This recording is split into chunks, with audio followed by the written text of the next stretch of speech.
C'est quoi ta mission dans cette émission? Ma mission, c'est... j'ai cru comprendre que c'était d'essayer de tracer le chemin. Ok, autofellation, mode autofellation. Alors, pourquoi c'est important la chambre à air pour toi? Parce que tu es mon ami, Xavier. Non, pourquoi c'est important la chambre à air pour toi, Philippe? Parce que c'est aérien, Xavier. Et putain, la chambre à air, c'est ce qui a déclenché ton bouquin. Mais ouais, autofellation. Autofellation. On comprend enfin. Alors, Philippe Nassy, voilà. 45 secondes, c'est à peu près le délai pour comprendre les réflexions de Xavier. Non, mais qu'on l'ait en archive. La chambre à air, c'est important pour moi parce qu'un jour, Xavier a envoyé des jeunes padawans m'interviewer. Et c'était la première fois qu'on me demandait mon avis. Et donc je me suis rendu compte que j'avais des trucs à dire et c'est de façon c'est Xavier qui me l'a appris. Et 2 jours plus tard, la chambre à air, c'est un déclic pour toi. 2 jours plus tard, j'ai écrit mon livre qui est dans toutes les bonnes librairies aujourd'hui. Et qui s'appelle La lutte initiale, qui traite de quoi, Philippe? Il traite aux éditions de Noël. Aux éditions de Noël. Si vous voulez l'acheter, est-ce que vous recommande? La lutte initiale, c'est en fait ça part du principe qu'on vit une époque fantastique, mais qu'on n'est pas à la hauteur de cette époque. Donc j'essaye d'éclairer le côté, j'essaye de mettre en valeur le côté éclairé de notre société du luxe et d'oublier un peu son côté obscur. C'est un réenchanteur, messieurs, dames, Philippe Nassif. Applause. Le réenchanteur. Et donc des modules à découvrir tous les jours. Alors on discute ou bien? L'instant Nassif, vous allez le découvrir autour de minutes pour vous donner des haïkus, des conseils de vie pour reprendre bien le contrôle de sa vie face à cette ère du vide, face à cette ère du luxe qui vous fait croire que si vous ne scintillez pas et si vous ne vous procurez pas des objets brillants, eh bien vous n'êtes pas brillant, ce qui est faux. Merci Philippe. Alors maintenant on peut s'embrochétiser après cette autofellation et débattre. Alors la fin du monde, qu'est-ce que toi tu en penses foncièrement? Est-ce que tu n'aurais pas toi-même, comme le présenté au début de cette émission, Philippe, eh bien victime d'une propre fin du monde à toi-même et que tu as découvert du coup les solutions de remettre? Est-ce qu'il serait une après fin du monde? Quoi? Est-ce que tu n'as pas vécu déjà une sorte de fin du monde personnelle? Oui, bien sûr. non, disons que. Il faut toujours du temps. Il faut toujours du temps. Pendant que quelqu'un réfléchit, peut-être qu'on peut poser non pas la même question à Ariel qui a déjà répondu. C'est ça la fin. Mais elle est un peu à l'essentiel puisque donc ça y est, le monde est terminé, qu'on peut tout reconstruire. Ariel, toi tu recommencerais par où ou par quel champ d'expérimentation et comment faire? La poterie. Oui, alors je sais pas si ça. Voilà, la poterie. Voilà, les pots. Les pots. Construire des pots. Pouvoir fabriquer des pots, mais à la main. Voilà, des pots à la main. C'est un savoir-faire qu'on a totalement oublié. C'est-à-dire, je pense pas qu'il. Non, c'est-à-dire que ce qu'il faut rappeler à nos auditeurs, c'est que le pot a été la chambre à air des anciens. Oui, il y avait la poule au pot. Et il y a eu le pot, c'est-à-dire qui prenait soin du vide. Voilà. Parce que la chambre à air ne dégonfle jamais. Voilà. Alors je résume un tout petit peu juste pour nos auditeurs qui ne sont pas qui n'ont pas pris le même chemin que nos invités, qui sont très avancés dans leur propre chemin. Donc il y a la difficulté d'avoir un contenant. N'est-ce pas, de pouvoir fabriquer et de pouvoir le fabriquer, sachant qu'on ne peut plus fabriquer un pot aujourd'hui. Personne ici n'est capable de faire la moindre poterie, la moindre céramique. Moi, et tout je peux faire un pot de chambre. Donc ça veut dire que nous poserons la question du contenu peut-être demain et après-demain. Mais pour l'instant, on pense qu'il faut d'abord avoir le contenant avant d'avoir le contenu. C'est ça que vous êtes en train de dire, Philippe, Ariel? Non, c'est pas du tout ce qu'on est en train de dire. Ce qu'on est en train de dire, c'est que ce qui manque aujourd'hui, c'est de prendre soin du vide et qu'on vit dans une société saturée. On est tous tout plein et on est tous en train de péter les plombs. Et donc, le vase, le pot est une très belle métaphore de ce vide qui fait tenir finalement le tout. Et si on oublie ces moments de vide et ces moments de vacuité et ces moments où on se démobilise d'une certaine façon, eh bien ça part en live. Voilà, c'est le rien, exactement, c'est le rien de Duchamp, c'est la poussière. C'est aimer la poussière, retrouver le tout dans le rien pour échapper à l'inflation du tout. Tu racontes, Ariel? Non mais si, moi je le suis pour l'instant. C'est exactement ça. C'est totalement Duchampien.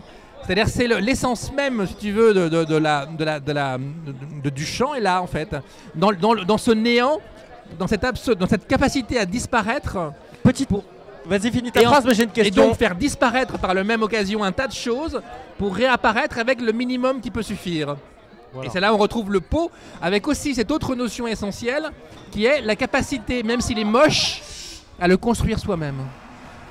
Même s'il est moche, même s'il est atroce, c'est toi qui prends ta main, qui le construis avec les autres, peut-être d'autres individus. C'est comme la canne des Inuits. Non, moi j'ai une petite question avant que Philippe ait tout de suite sa réponse. La référence à Duchamp, donc une question pour voir si on parle déjà de la même chose. Est-ce qu'on est d'accord pour dire, ou pas, est-ce que ça veut dire que Duchamp a tué l'art quand il a fait ça, et que donc il y a déjà une fin de l'art et un début de fin du monde en 1915, je pense que c'était à peu près l'urinoir de Duchamp. Est-ce que c'est ça que vous êtes en train de dire? Est-ce qu'on parle du fait que l'art est mort et qu'après est arrivé la pop, etc., et un monde à reconstruire, ou est-ce que je ne vous ai pas suivi du tout et que je fais mes propres projections sur vos propos?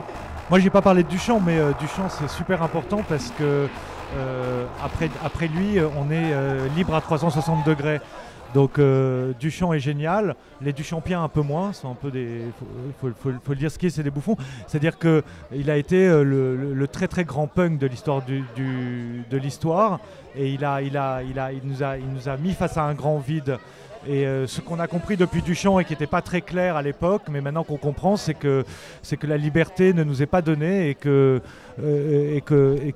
la tâche est bien plus exaltante et ingrate que les anciens, c'est-à-dire qu'on doit d'abord conquérir la liberté et apprendre avant d'être vraiment libre.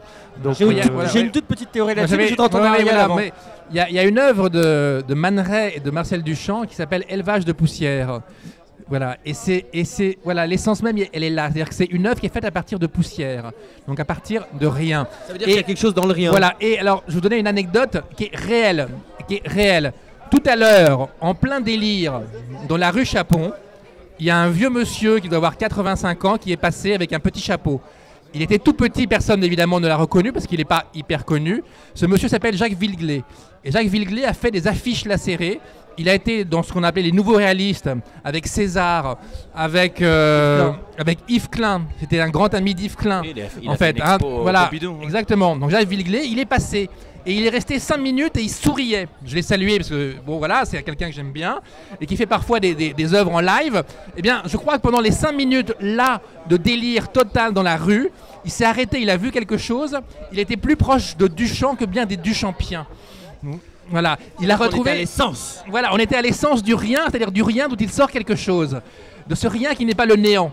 Surfer le vide ou le rider. On est dans l'élevage de poussière. Comme le funambule. Alors, j'adorais le funambule. Est-ce qu'on peut avoir l'exemple du funambule pour bien parler de ça? L'exemple du funambule arrivera en direct et en live le 15 juillet. Je sais que Philippe peut très très bien parler de l'expérience du funambulisme. Est-ce que tu veux en parler tout de suite ou est-ce que je pose la question sur la théorie de la c'est toi qui décides, Julien. C'est toi qui décides, Julien. Non, c'est l'invité qui décide chez moi. Je viens d'Auvergne et on a quelques notions d'hospitalité. Attention, autofellation. Non, vraiment, Julien, j'aimerais vraiment que tu impulses le dialogue. Donc oui voilà, en fait on parlait donc du rien et de la nécessité de reconstruire et de Duchamp et de ce moment essentiel dans l'histoire de l'art où Duchamp fait son urinoir. Moi je constate pour les gens à peu près de ma génération, on va dire, qui sont nés avec ou juste après le web, qu'il y a beaucoup d'artistes qui naissent avec les outils qui sont à leur disposition. Tout le monde se met, pas tout le monde, mais beaucoup se mettent un peu à créer, que ce soit en photo, en musique, etc. Et on se rend compte assez facilement qu'il est très dur de créer, je vais dire le si après, mais qu'il est très dur de créer quand on arrive en 2000, 2010, 2011, et que les gens qui ont créé avant nous, quel que soit leur domaine, ont passé leur vie, c'était souvent des gens qu'on a qualifiés de fous, qui ont passé leur vie entière du matin au soir à créer. Nous, notre génération, on a envie de créer et de kiffer en même temps, mais nos aînés du coup sont très forts parce que ça a été leur vie entière, un sacrifice, un sacerdoce. Et donc ma question, c'est est-ce qu'on peut créer pour créer, est-ce qu'il faut se libérer de ça? De quoi?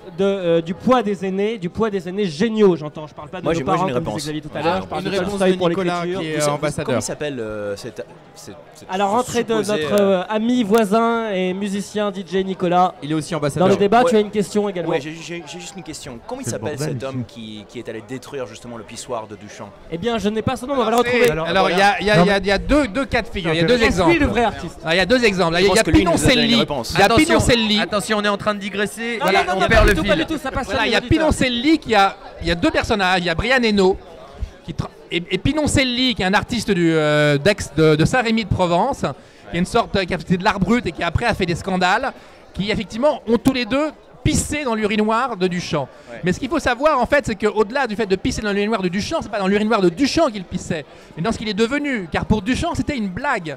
Ouais. C'était une sorte de...